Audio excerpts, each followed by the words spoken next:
오늘은 부활의 마지막 장면이 등장을 합니다.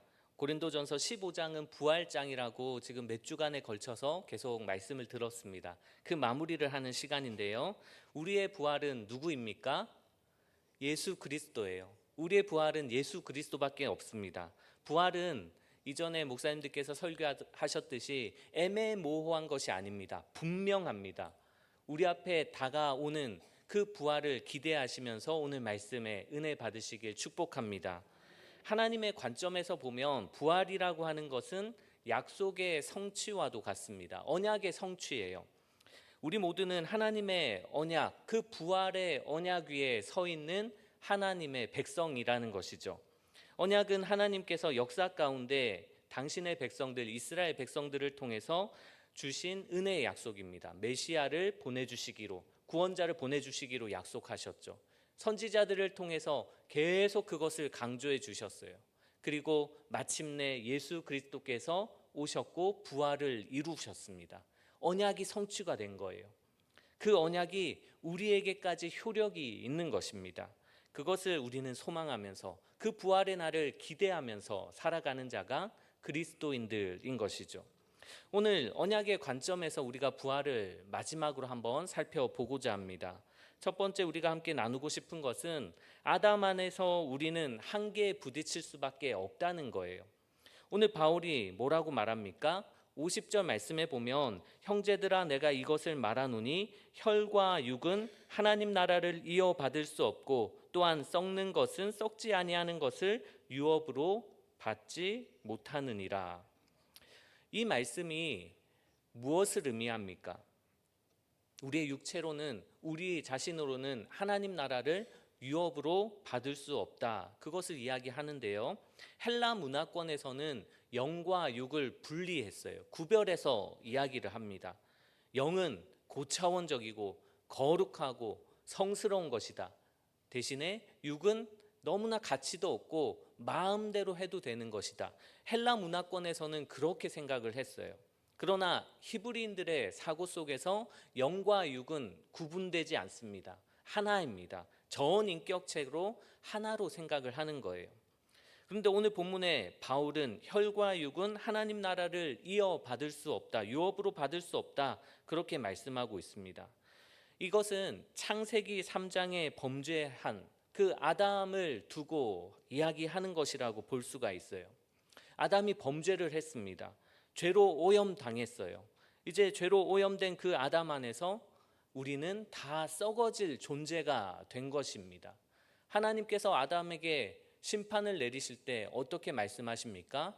너는 흙이니 어디로 돌아가라고요? 흙으로 돌아가래요. 썩어질 몸이라는 것입니다. 그래서 흙으로 돌아가는 그 육신은 하나님의 영원한 것을 받을 수 없는 상태가 되었다는 것이에요. 하나님과의 단절이 되었다는 것이죠. 더 이상 하나님 나라를 유업으로 받을 수 없는 그런 상태가 되었다는 말입니다. 죄로 오염됐기 때문입니다. 그래서 아담이 가는 곳마다 손대는 것마다 다 죄로 오염될 수밖에 없어요. 아담과 하와가 잘못했는데 아담과 하와만 심판당했습니까? 그렇지 않잖아요.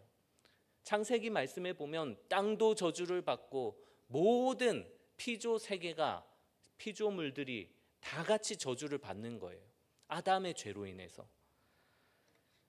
어린아이를 키우시다 보면 깨끗이 씻기고 또 깨끗한 옷을 입히기도 합니다. 저도 그래요. 저희 아내도 그렇고 깨끗한 옷을 입히고 깨끗하게 씻기기도 합니다. 그러나 애들은 어떻습니까?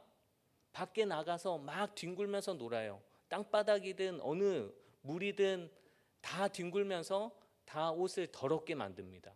손도 더러워지고 머리도 더러워지고 다 더럽게 돼요. 그리고 집으로 들어와요. 바로 씻으러 갈까요? 아니에요.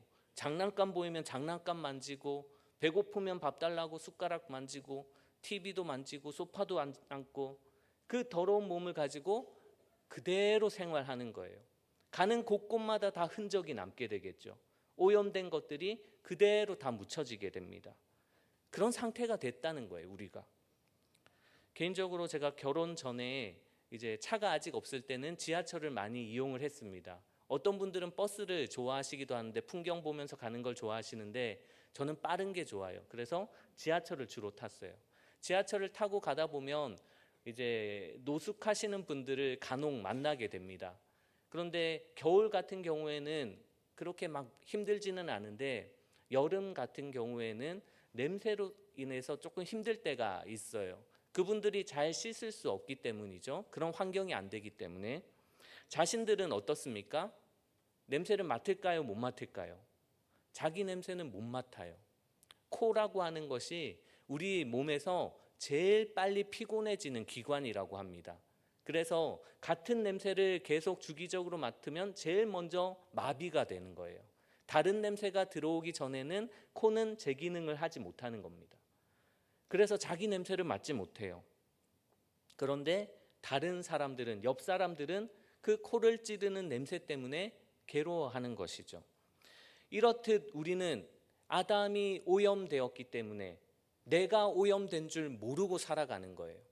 내 냄새와 악취는 맡지 못하고 살아가는 것입니다. 그렇게 다 묻히고 다니는 거예요. 오염된 것을. 오염되었기 때문에 썩을 수밖에 없는 상태가 된 것이죠. 죽을 수밖에 없습니다. 그럼 우리에게 하나님께서 내어주신 것이 있어요. 무엇인가? 바로 율법이라는 것입니다. 죄가 무엇인지, 무엇이 의로운 것인지 구분하고 구별된 삶으로 나아갈 수 있게끔 하나님께서는 우리에게 율법이라는 것을 은혜로 베풀어 주신 것이에요. 마치 대중 목욕탕과도 같습니다. 예를 들면 그렇다는 거예요.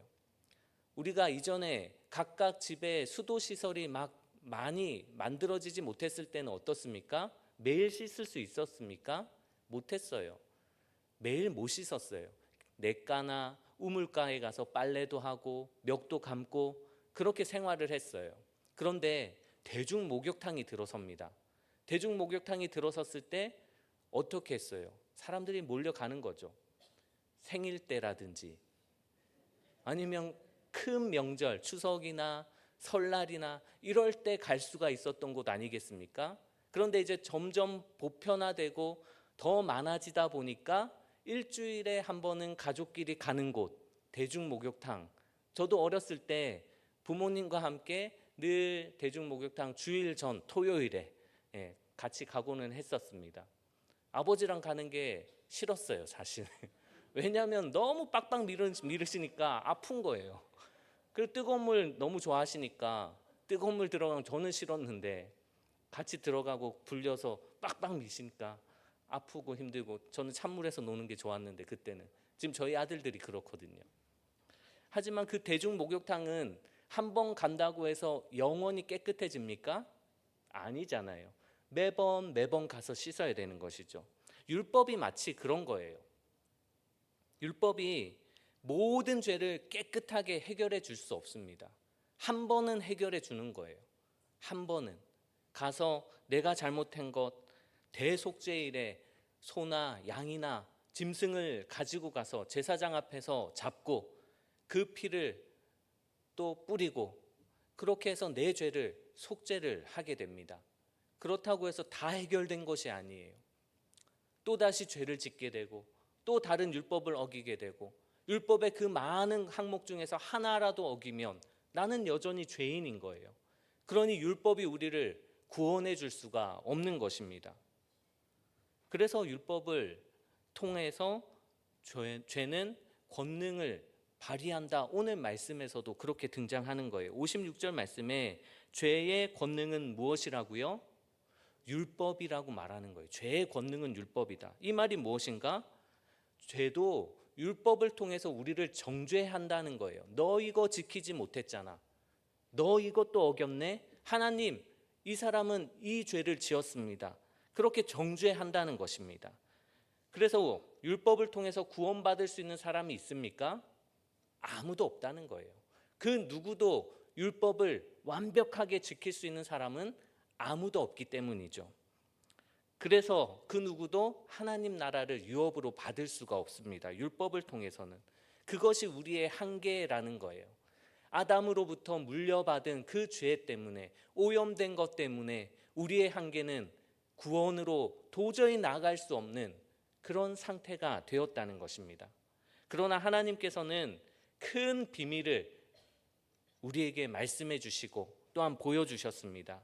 두 번째 나누고 싶은 말씀인데요, 51절부터 53절에 있는 말씀인데, 하나님의 약속하신 부활의 날이 반드시 있다는 것입니다. 우리의 한계를 뛰어넘게 해주는 하나님의 부활의 약속은 반드시 도래한다는 것이에요. 51절 말씀에 보라 내가 너희에게 비밀을 말하노니, 여기서 말하는 비밀이라고 하는 것은 아예 가르쳐주기 싫은 그런 감추어진 철학 같은 것이 아닙니다. 우리 앞에 드러난 하나님의 놀라운 계획을 말하는 것이에요. 어떤 계획입니까? 혈과 육으로 인해서 그 문제 때문에 해결할 수 없는 그 문제를, 죄의 문제를, 죽음의 문제를 하나님께서 개입해 주심으로 해결해 주신다는 거예요. 하나님께서 간섭하시겠다는 거예요. 그래서 사도 바울은 말합니다. 마지막 나팔에 순식간에 호련히 다 변화되리니, 마지막 나팔이 뿌하고 울게 되면 다 변화된대요. 마지막 나팔은 순서상의 의미가 아닙니다. 구원의 완성이 이루어지는 때를 말하는 거예요. 보통 나팔이 언제 불려집니까? 전쟁이 일어날 때라든지, 하나님께서 이스라엘 백성들을 다 불러 모으실 때라든지, 또는 죄를 해방하는 희년, 그런 때 모든 백성이 함께 있어야 되는 그때, 하나님께서 개입하시고 말씀하시는 그때 나팔은 불려지게 되는 것이에요.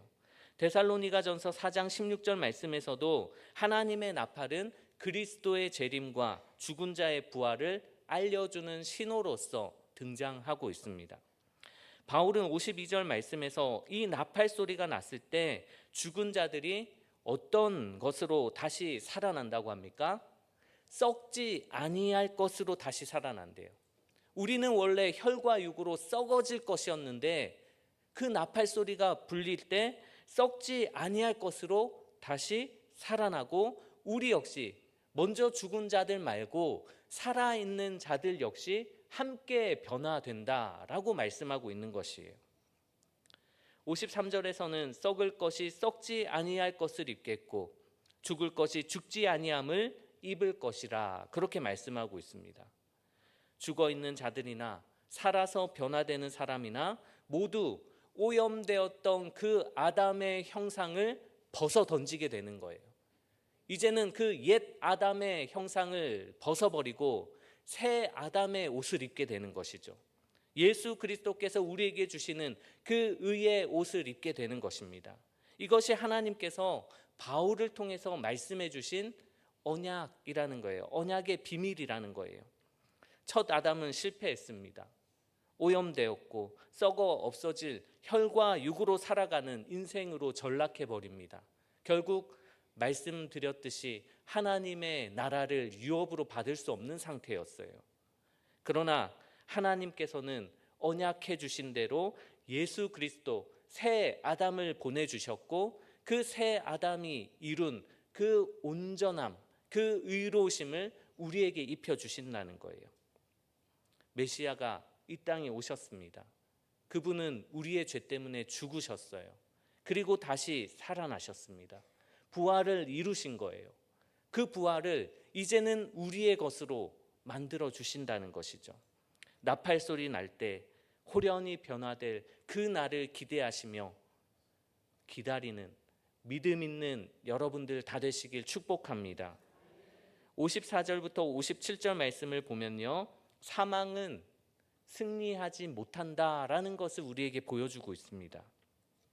54절 말씀에 사망을 삼키고 이기리라, 그렇게 기록된 말씀, 그것이 이루어진다고 하시는데요, 이 말씀은 이사야 25장 8절에 있는 말씀을 사도 바울이 인용을 한 말씀입니다. 이사야 25장 8절 말씀 제가 읽어드리겠습니다. 사망을 영원히 멸하실 것이라, 주 여호와께서 모든 얼굴에서 눈물을 씻기시며 자기 백성의 수치를 온 천하에서 제하시리라. 여호와께서 이같이 말씀하셨느니라. 사망을 영원히 멸하신대요. 더 이상 사망이라고 하는 것을 찾아보기 어렵게, 못 찾게 멸해 버리신다. 그렇게 말씀하셨습니다. 영원히 없애 버리신대요. 이사야 선지자를 통해 하신 말씀을 사도 바울도 그대로 인용해서 예수 그리스도를 통해서 이 사망이 멸해진다는 이 말씀이 이루어졌습니다. 그것을 선언하고 있는 것입니다. 예수께서 부활하셨으니 사망은 없습니다. 그것을 말씀하고 있는 거예요. 그래서 55절 말씀에 사망아 너의 승리가 어디 있느냐, 사망아 내가 쏘는 것이 어디 있느냐, 그렇게 선언하는 것이죠. 예수 그리스도께서 십자가에서 죽으셨습니다. 사망이 승리한 것 같아요. 죽음이 예수 그리스도 구원자 되시는 그 메시아를 죽인 것 같습니다. 그러나 예수님은 며칠 만에 살아나셨을까요? 사흘 만에 살아나셨습니다. 다시 부활하셨어요. 죽음을 이기셨습니다. 옛 뱀은 그분의 발 뒤꿈치를 물었지만 죽음이 승리하지 못했어요. 오히려 예수 그리스도께서는 그 뱀의 머리를 으깨버리심으로써 완전한 부활을 이루신 것입니다. 죽음의 권세는 무너졌어요. 그 언약을 성취하신 것입니다. 부활의 그 언약, 그것이 성취됨으로 말미암아 죽음의 권세는 무너지고 우리에게도 그 부활의 생명이 흘러 들어올 수 있게 된 것입니다. 그래서 우리는 죽음을 두려워할 필요가 없습니다. 죽음을 전혀 두려워할 필요가 없어요. 죄인에게 사망이라고 하는 것, 죽음이라고 하는 것은 치명적일 수 있지만 의인들에게는 사망이라고 하는 것은 아무것도 아닌 것이에요. 그저 하나님의 나라로 통과하기 위해, 들어가기 위한 하나의 문이라고 생각하시면 될 것 같습니다. 믿는 자나 믿지 않는 자나 죽음을 경험하는 것은 똑같아요. 그러나 예수 그리스도로 말미암아 그 죽음을 통과한 뒤의 상황은 완전히 달라지게 되어 있습니다. 믿는 자에게 죽음은 과정일 뿐이지만 죽음은 우리를 붙잡아 둘 수 없어요. 예수의 생명이 우리 안에 있기 때문에, 예수의 부활이 우리 안에 있기 때문에 죽음이 우리를 붙잡을 수가 없습니다. 그러나 예수를 영접하지 못해서 그 안에 생명이 없는 자들, 그 자들은 죽음의 권세 아래 영원히 멸망의 그 자리에 앉을 수밖에 없는 것이죠. 꺼지지 않는 불꽃에서 후회하고 눈물 흘리고 그때 뉘우쳐 보지만 그때는 다 이미 늦은 것입니다. 사도 바울은 이 비밀을 알았기 때문에 하나님 앞에 감사하는 거예요. 57절 말씀 우리 같이 한번 읽어볼까요? 시작.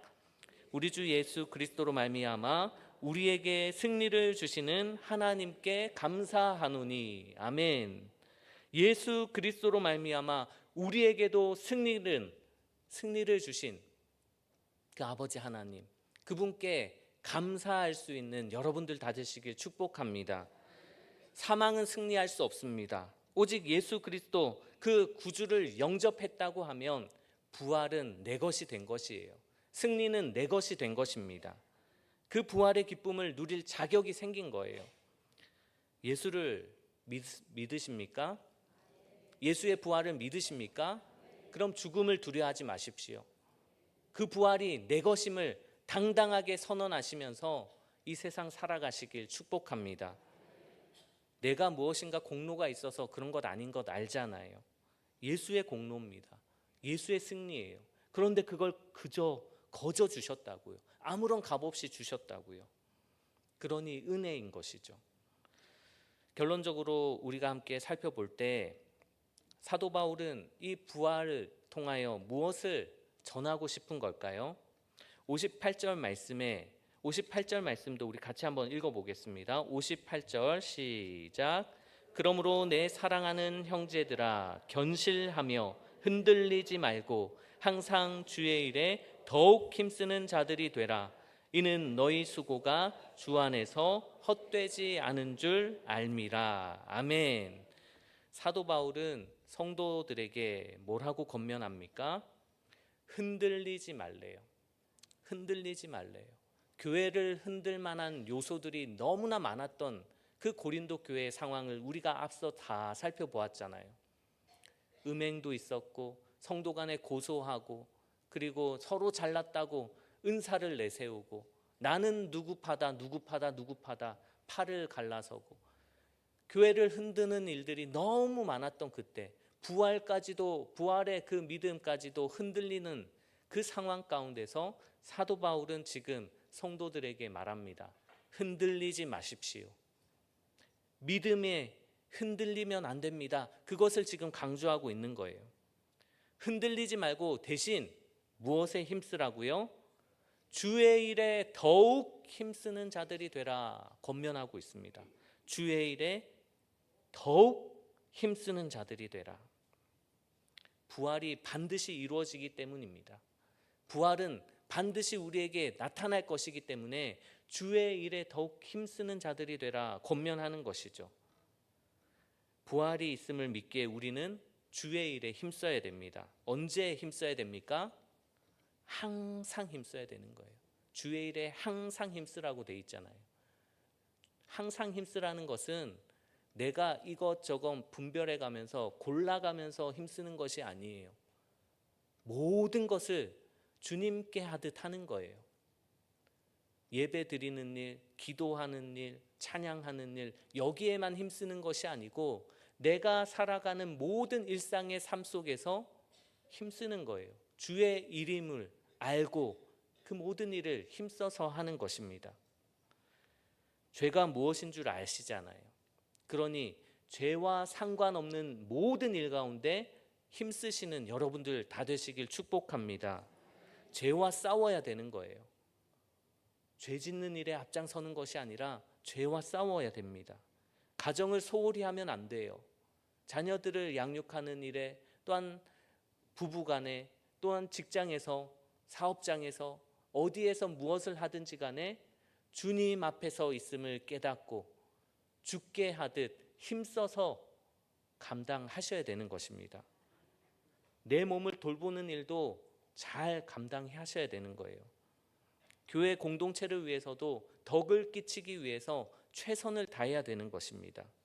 썩어질 혈과 육의 욕심을 채우고자 음행하거나 분쟁하거나 나를 내세우거나 교만한 자리에 앉거나 내 이득을 취하기 위해서 힘쓰는 것이 아니라 다른 사람들의 세워주기 위해서, 다른 사람들에게 덕을 끼치기 위해서, 또한 화평을 이루는 데 힘을 다하고 다른 이들을 세워주고 겸손히 주님만을 드러내기 위해서 우리는 그것에 더 힘을 써야 되는 것입니다. 이 모든 수고가 세상 사람들이 보기에는 참 어리석은 것 같이 보여요. 세상 사람들은 그것 잘한다고 해서, 교회 일 열심히 한다고 해서 열심히 자기 이득을 채우지 못하고 정직하게 살아간다고 해서 알아주지 않습니다. 바보라고 생각해요. 남들 다 하고 있는데 왜 저거 안 하지? 그렇게 생각한다고요. 그러나 우리는 부활의 소망이 있기 때문에 정직하게 살아가는 거예요. 우린 부활의 소망이 있기 때문에 편법을 쓰지 않는 거예요. 나는 능력도 많고 나는 은사도 많고 나는 의인입니다. 그렇게 외치면서 바리새인과 같이 그렇게 자기를 드러내는 삶, 하나님께서 보지 않으십니다. 하나님께서 눈을 돌려버리세요. 얼굴을 그에게로 향하지 않습니다. 나는 의인이라고 말하지 말고 나는 죄인입니다. 나는 아무 공로 없습니다. 내 힘으로 도저히 할 수가 없습니다. 그 세리의 기도를 받아주셨던 것을 우리는 기억하잖아요. 눈물 흘리며 겸손하게 주님의 긍휼하심을 붙잡고 하나님, 제가 주를 위해서 최선을 다해 살아가겠습니다. 제가 지금 아무것도 없어도 내가 가진 것 이것밖에 없지만 이것을 통해서 하나님을 위해 쓰겠습니다. 그 사람의 기도를 받아주신다는 거예요. 예수님께서 그런 자에게 자신의 의의 옷을 벗어 입혀주시는 거예요. 사랑하는 성실교회 성도 여러분, 우리는 부활을 꿈꾸는 자들입니다. 부활을 소망하는 자들입니다. 옛 아담의 혈과 육이 아닌 이제 새 아담의 옷을 입고 살아가는 자들입니다. 예수 그리스도를 통해서 사망을 이긴 자들이에요. 그러니 이 세상 살아가면서 낙심하지 마시고 걱정하지 마시고 두려워하지 마시고 그 예수의 능력, 예수의 승리를 붙잡고 오늘 하루도 주의 일에 힘쓰시는 여러분들 다 되시길 축복합니다. 세상 사람들 또는 교회 지체들도 내 수고와 내 땀방울을 알아주지 않는다고 할지라도 하나님은 다 알고 계시기에 그것 바라보고 믿음으로 승리하시길 축복합니다.